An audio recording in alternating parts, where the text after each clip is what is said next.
어느 가정에 아버지와 딸 분위기 있는 식당으로 가서 식사를 하는데 메뉴가 돈가스였습니다.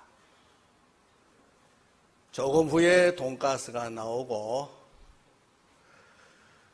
아주 고요하면서 잔잔하게 음악이 흘러나오는데 그 곡을 알 것도 같은데 도저히 생각이 나지 않습니다. 그래서 아마 아빠는 알고 계실 거야 하면서 물었습니다. 아빠, 이 곡이 무슨 곡이지요? 그랬더니 돼지고기 아이가?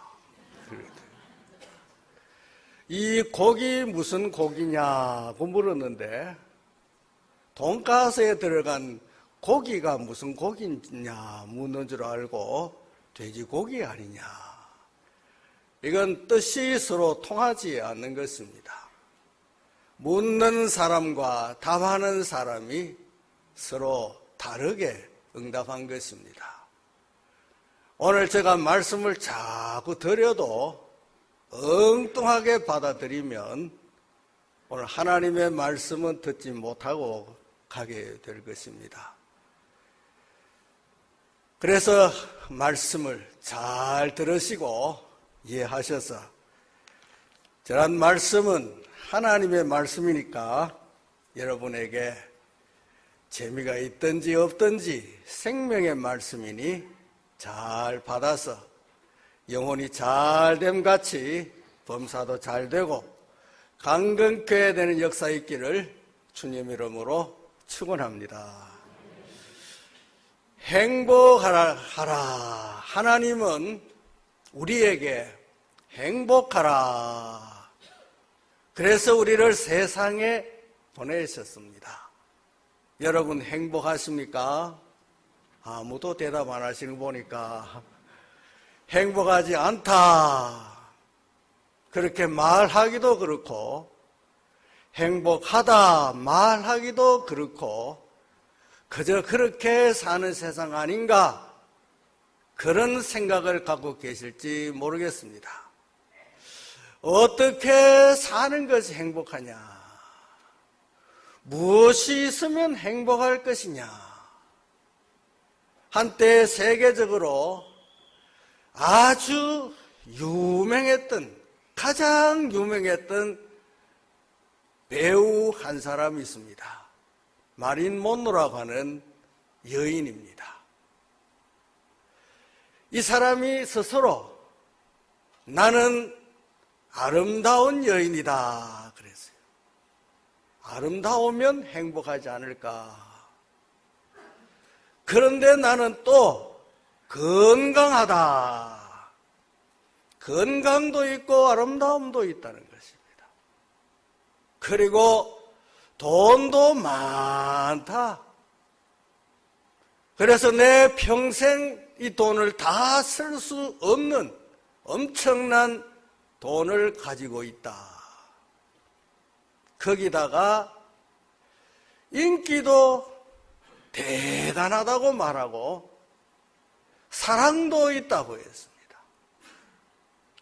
세상에서 가질 수 있는 것은 나는 다 가졌다고 했습니다.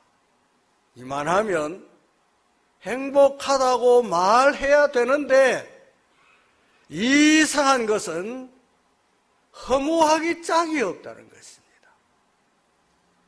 가질 것 다 가졌는데 허무하기 짝이 없고 많은 팬들로부터 편지를 수없이 받고 사랑하는 사람도 있음에도 불구하고 외롭기 짝이 없다고 했습니다. 그래서 결국 그의 인생은 어떻게 됐느냐? 자살하고 말았습니다. 행복이라는 것은 도대체 어떻게 우리에게 주어지는 것이냐? 오늘 본문 말씀 가운데 보니까 오늘 우리의 행복을 위해서 명령과 규례를 지킬 것이 아니냐 하는 말씀을 주셨습니다. 우리 인간의 행복은 하나님의 명령을 지키는 데 있고 하나님의 규례를 지키는 데서 온다고 말하고 있습니다. 오늘 본문 말씀의 배경은 지난번 첫 주일에 와서 말씀드린 것에 연결이 되는 부분이 되겠습니다. 애굽에 내려간 야곱의 가족들이 430여 년 동안 그곳에 살다가 못 살겠다고 아우성칠 때 하나님께서는 그들의 고통을 분명히 보셨고 그들의 마음으로 근심하는 것을 아시고 그들의 부르짖음을 들으셔서 지도자 모세를 세워서 그들을 구원해 내시는 하나님이시라고 말씀드렸습니다. 이제 모세에 의해서 애굽에서 나온 이스라엘 백성들이 하나님의 약속하신 곳으로 그들을 인도해 가십니다. 아브라함에게 약속하셨고 이삭에게 약속하셨고 야곱에게 약속한 땅, 젖과 꿀이 흐르는 가나안 땅으로 그것을 목표로 삼고 애굽에서 나왔습니다. 그들이 가나안까지 가는 그 길은 얼마나 머냐? 장정히 걸어서 가면 일주일만 걸으면 들어가는 곳입니다.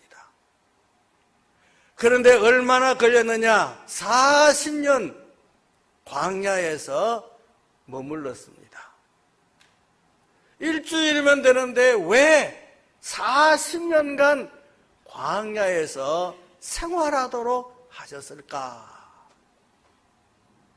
아마 애굽에 403년 사는 동안에 하나님의 백성이 하나님의 백성다운 모습으로 성장하고 발전해 가고 다듬어져 간 것이 아니고 애굽의 문화에 젖고 애굽의 불신앙의 영향을 받아서 하나님의 사람이었지만 하나님의 사람답지를 못했습니다. 이제 하나님의 약속의 땅에 들어가려면 거기에 필요한, 거기에 알맞는 사람이 되어야 되는 것입니다. 그래서 광야 40년의 생활이 필요했을 것이다. 광야 40년의 훈련 기간이 필요했을 것이다. 첫째, 무슨 훈련이냐? 우리의 가는 길은 하나님이 인도하신다. 이 훈련을 광야에서 하신 것입니다. 그들은 가나안 땅이 어디 있는지 모릅니다. 요즘 같으면 내비게이션 가지고 찍어가지고 가면 잘 가는데 그때는 그런 것도 없습니다. 한 번도 가보지 않은 가나안 땅에서 나오긴 나왔는데 인도자가 필요한 것입니다.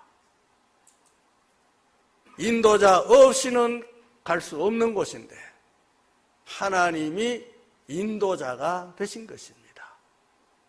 무엇으로 인도하셨느냐? 불기둥과 구름기둥으로.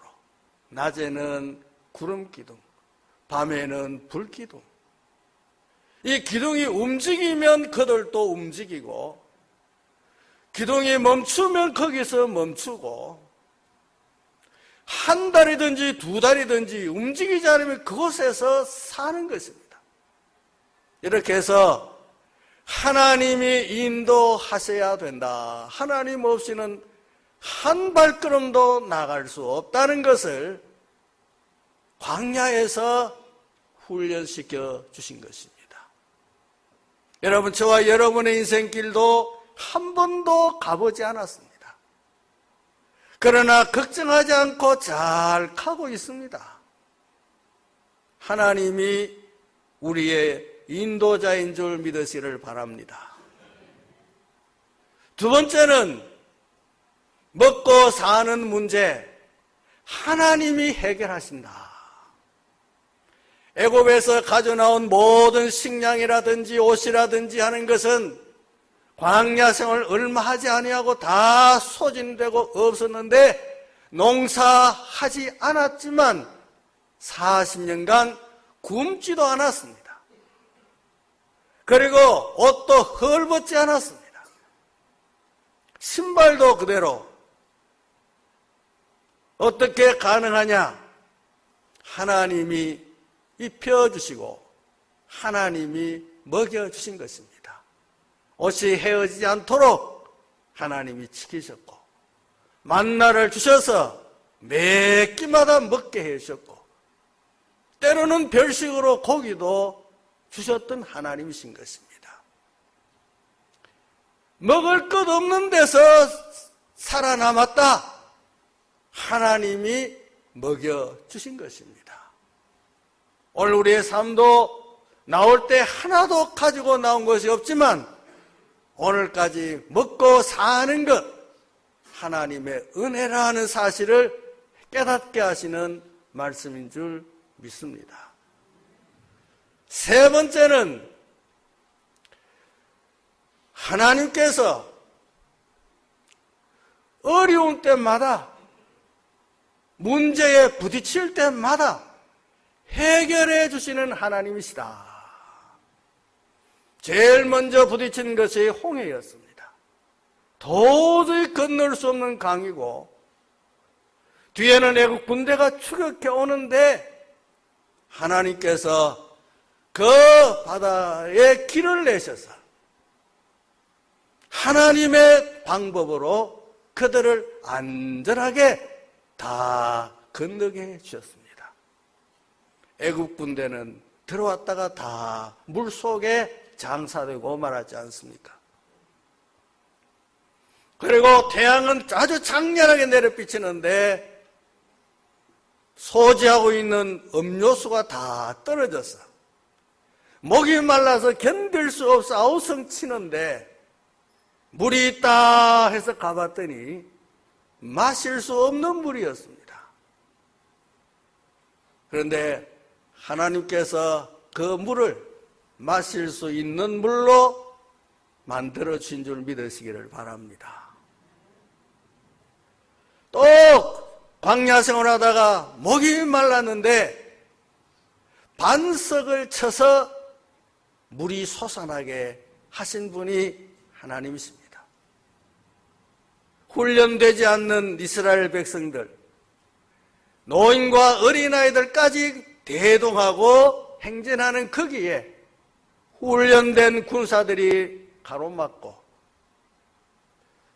전쟁을 야기시켰을 때 패할 수밖에 없지만 하나님께서 전쟁마다 승리케 하신 것 믿으시기를 바랍니다. 또 한 가지는 무슨 훈련이냐?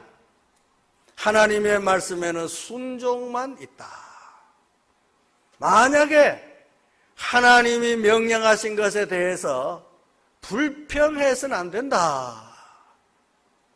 이스라엘 백성들이 광야에 나와서 하나님의 인도하심을 받고 하나님의 모든 말씀을 듣고 순종해 가는 과정에서 문득문득 애굽 생각이 나서 애굽에서 생활하던 그것이 머리에 떠올라서 고기 먹고 싶다, 부추 먹고 싶다, 온갖 말 다 하면서 불평하고 차라리 광야에서 죽었으면 좋겠다고 불평을 늘어놓을 때 하나님이 들으시고 광야에서 그들을 다 죽게 했습니다.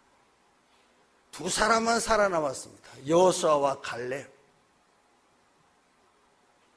하나님이 인도하시고 하나님께서 하신 모든 일에는 불평하지 말라는 훈련을 하셨습니다.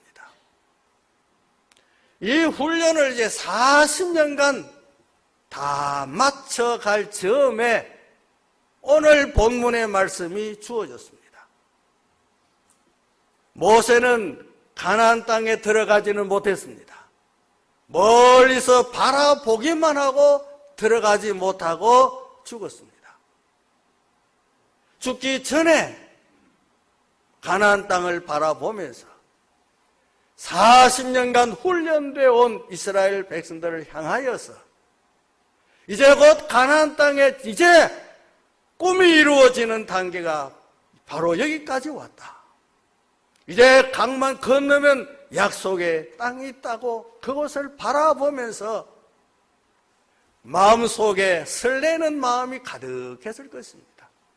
옛날 아브라함 할아버지에게 언약하신 땅, 그리고 이삭과 야곱 할아버지에게 언약하신 약속의 땅, 그 땅을 바라보고 지금 40년간 광야 생활 온갖 고생하면서 지금 여기까지 왔는데 이제 가나안이 바로 눈앞에 있다. 아주 가슴 벅찬 순간이 아닐 수 없습니다. 그때 이 본문의 말씀을 주시면서 모세가 뭐라고 말씀하셨느냐? 너희들의 행복을 위해서 하나님께서 명령하신 것 규례를 지킬 것이 아니냐고 말하고, 그리고 여호와께서 요구하시는 것이 있다고 말합니다. 여러분, 우리가 어떤 사람에게 요구하는 것이 있습니다. 아내는 남편에게 요구하는 것이 있고, 남편은 아내에게 요구하는 것이 있고, 부모는 자식에게 요구하는 것이 있고, 자식은 부모님께 요구하는 것이 있고, 정치하는 사람들은 백성에게 요구하는 것이 있고, 백성들은 정치하는 사람들에게 요구하는 것이 있고, 각자 저마다 요구를 받기도 하고 요구를 하기도 하고, 이런 상황이 있는데 하나님께서도 요구하는 것이 왜 없으시겠느냐는 것입니다. 하나님 우리를 창조하신 분이십니다. 우리가 행복하게 살기를 원하시는 것입니다. 그래서 하나님께서는 그렇게 하려면 어떻게 해야 되느냐? 내가 요구하는데 잘 듣고 그 요구대로 살아라 하고 말씀하시는 것이 오늘 본문에 기록되어 있습니다. 여호와를 경외하여 하는 이 말은 하나님이 요구하시는 것 전체에 여호와를 경외하는 마음을 가지고 이제 하나하나 명심하고 그대로 살라는 말씀인 것입니다. 그러면 여호와께서 요구하시는 것이 뭐냐? 첫째는 하나님의 모든 도를 잘 지켜라 하는 말씀인 겁니다. 여호와를 경외하여 모든 도를 잘 지켜라. 여러분, 우리가 사람이 이렇게 많이 살면서도 부딪히지 않고 살아가는 것은 질서가 있기 때문입니다. 저 버스 정류장에 버스들이 많이 있는데 그것도 질서대로 출발하기 때문에 부딪히지 않고 시간 맞추어서 출발하기 때문에 사고가 없는 것입니다. 저 열차도 요즘 부산에서 서울까지 2시간만 하면 정지하지 않고 막 달릴 수 있다 그러는데 그것도 어디에 올려 세웠을 때만 가능하냐? 레일 위에 올려놨을 때만 가능합니다. 아무리 잘 만들어도 아무데나 세워놓고 시동 걸고 가면 되는 것이 아니라 레일 위에 올려놨을 때입니다. 여러분, 우리 인생도 자기 멋대로, 자기 생각대로, 자기 주장대로, 마음대로 살 수 있지만, 그러나 그것이 우리 삶의 올바른 방법이 아닙니다. 그것이 행복하게 사는 그런 방법이 아니라는 것입니다. 여호와의 모든 도를 따라서 살아야 된다. 할렐루야. 여호와의 모든 도를 따라 살아라. 여호와의 도가 뭐냐? 성경에 기록된 말씀이 여호와의 도인 줄 믿으시기를 바랍니다. 그래서 설교를 듣고, 그래서 큐티도 하고, 그래서 구역에 모여서 말씀 듣고, 그래서 성경 공부도 하고, 그래서 성경을 읽으라고 말하는 것입니다. 자기 생각에 옳은 대로 사는 것이 아니라 하나님의 모든 도를 따라 사는 것이 하나님이 요구하는 것이고, 그것이 우리를 행복하게 하는 길이고, 그것이 여호와를 경외하는 것이다. 두 번째는 뭘 말씀해 주셨느냐? 여호와를 경외하여 여호와를 사랑하라고 한 말씀인 겁니다. 여러분, 사랑이라는 것은 추상적인 명사이기도 하면서도 이것이 또 실제 우리의 삶에 없어서는 안 되는 중요한 단어이기도 한 것입니다. 부부 사이에 사랑을 빼버리면 뭐가 되겠습니까? 또 부모 자식 간의 사랑을 빼버리면 뭐가 되겠습니까?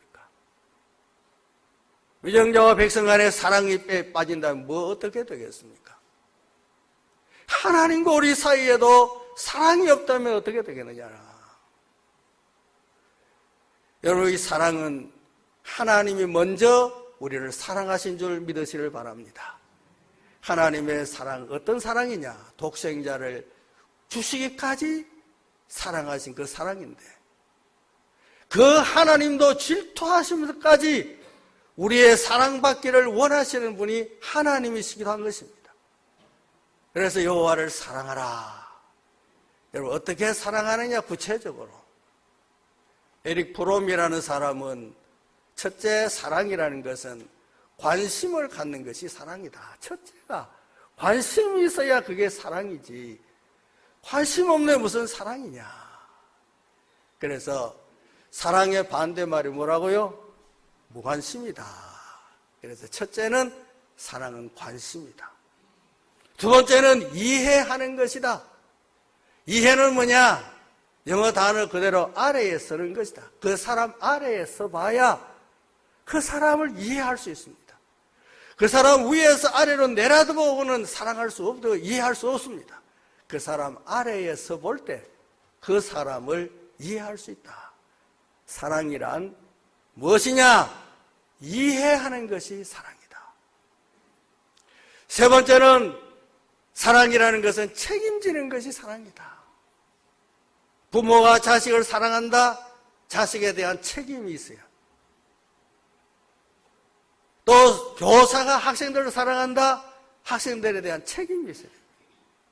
부부의 사랑도 책임질 때 그게 참 사랑이라고 할 수 있는 것입니다. 책임을 저버리는 사랑은 참 사랑이 할 수 없습니다. 주님은 우리를 책임지신 줄 믿으시기를 바랍니다. 그리고 또 하나는 무엇이냐? 우리를 사랑하시되 주는 것. 옛날에는 사랑이 뭐냐 할 때 색색이 함께 먹는 것. 그것도 작은 거지만 서로 주고받을 때 그게 사랑이라는 거예요. 전혀 오가는 것이 없으면 사랑이라 할 수 없습니다. 주님은 독생자를 우리에게 주셨으니 우리도 주님을 위해서 희생하는 것 아니겠습니까? 그리고 또 사랑이란 무엇이냐? 존경하는 것이 사랑이다. 존경하는 것. 존경하는 마음 없이 사랑이라 할 수가 없다. 또 사랑이란 뭐냐? 어떤 사람은 이렇게 얘기합니다. 구체적으로 생각하는 것이 사랑이라 그랬어요. 머릿속에 늘 생각하는 것. 밥 먹을 때, 혼자 밥 먹을 때, 맛있는 음식 먹을 때 생각나는 사람이 있으면 그 사람은 자기가 사랑하는 사람이랍니다. 만약에 처녀가 밥 먹을 때 총각 생각나면 그 총각 사랑하는 거고, 좋은 경치를 바라볼 때 누가 머릿속에 떠오르면 그 사람은 잘 사랑하는 사람이다. 두 번째는 연락하는 사람이 사랑하는 사람이다. 생각하다가 서로 연락하는 것이다. 그게 편지가 되기도 하고 전화가 되기도 하고, 그리고 세 번째는 만나는 것입니다. 생각하다가 편지 주고받다가 만나는 것입니다. 만났다 어떻게 하느냐? 같이 사는 것이다. 여러분, 우리는 머릿속에 하나님을 늘 생각해야 될 줄 믿습니다. 밥 먹을 때 하나님 생각하고, 어떤 일하기 전에 하나님 생각하고, 일하면서 하나님을 생각하고, 그리고 하나님과 기도로 왕래 교제하다가 성령의 임재로 우리와 늘 함께 계시고 그분과 함께 살아가는 것이 우리가 주님을 사랑하는 일인 줄 믿으시기를 바랍니다. 세 번째는 우리에게 무엇을 요구하시느냐? 여호와를 경외하여 섬기라 그랬습니다. 주님은 섬김받을 대상이고 우리는 섬겨야 할 대상인 것입니다. 뭘 섬기느냐? 저는 오늘 설교를 통해서 하나님을 섬깁니다. 찬양대들은 찬양을 통해서, 악기 가진 사람은 악기를 통해서 하나님을 섬깁니다. 여러분, 이 자리에 와서 앉아있는 것이 하나님을 섬기는 일인 줄 믿으시길 바랍니다. 하나님이 이곳에 여러분을 부르셨는데 하나님을 예배하는 것 자체가 하나님을 섬기는 일입니다. 예배가 곧 섬김인 것입니다. 그리고 구역에서나 직장에서나 어디에서나 주님의 이름으로 하는 모든 것은 하나님을 섬긴다는 자세로 임해야 될 줄로 믿습니다. 그럴 때 하나님께서는 기뻐하시는 줄 믿습니다. 그래서 하나님이 요구하시는 것 크게 나누면 몇 가지 안 됩니다. 오늘 본문에는 3가지 요구했습니다. 하나님을 경외하느냐? 그러면 나를 섬겨라. 또 너희가 나를 경외하느냐? 그러면 너희가 나를 사랑해라. 너희가 나를 경외하느냐? 그러면 모든 도를 따라 행해라. 이것이 내가 너희를 향한 명령이요 규례니 이것을 행하여 지키면 행복해질 것이라고 요구하고 있습니다. 하나님의 요구를 잘 순종해서 행복한 삶을 살 수 있기를 주님의 이름으로 축원합니다. 기도하겠습니다. 하나님 아버지.